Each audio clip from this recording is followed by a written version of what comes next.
Bismillahirrahmanirrahim. Shalli ala Muhammad. Selamat datang ke EAFC Love Masjid Championship. InsyaAllah kita main kat skrin handphone kan. InsyaAllah nanti ada rezeki kita akan deal dengan surau ataupun sekolah untuk buat skrin besar. Okay, projektor dah ada, portable, so kita boleh buat. Okay, jom kita test dia punya pengalaman main. Kita terus main lah, InsyaAllah. Play. Kita main yang senang lah sebab tengah pegang dua phone.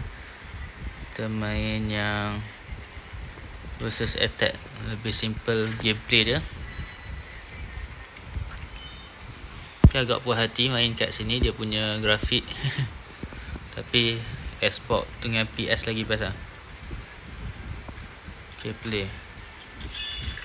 Cuma handphone ni senang, semua orang boleh akses secara portable. Okay, doakan tim Love Masjid menang. Kita arah ingin mencari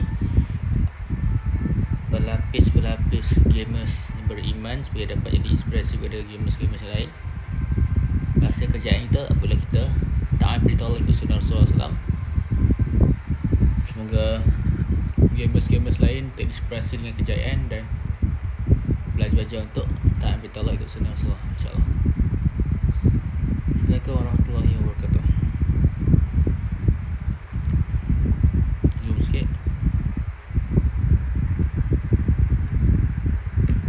Lemak tak masuk.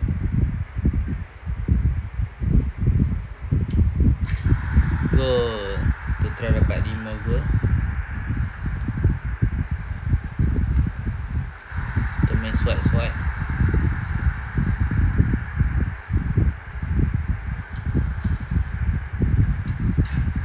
Bola muntah orang bagi. Kita try ya. Tak go. Bola muntah.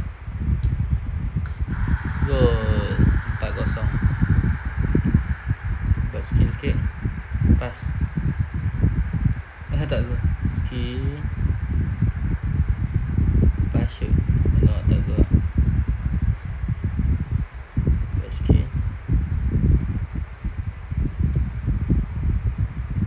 Lepas ke belakang. Kita buat skill sikit.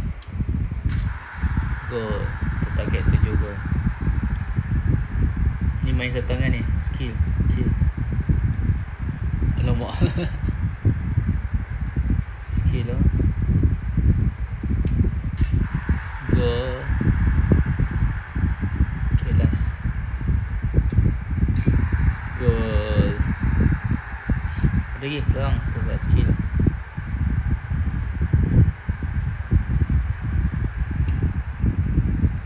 Tak kira. Itu 7-0. Alhamdulillah capai target. Pada siapa yang nak main, kita contact nombor kat bawah. Kita akan set up team. Okay, macam mana kita nak semangat kumpul bintang ni untuk naik level.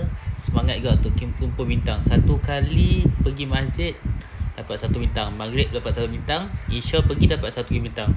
Kalau tak pergi isya, bintang yang pertama tu hilang. Okay, inilah kita punya program. Semoga bintang tu diibaratkan seperti iman. Jadi kita dah naik iman kita, kadang-kadang sayang untuk turun iman. Semoga kita dapat naik lebih tinggi lagi, melambangkan syurga, level-level syurga yang kita target untuk capai. Okay, InsyaAllah. Ni pun hadiah reward yang kita akan dapat. Okay, siapa yang nak join Team Love Masjid EA Sport EAFC team, boleh contact nombor kat bawah.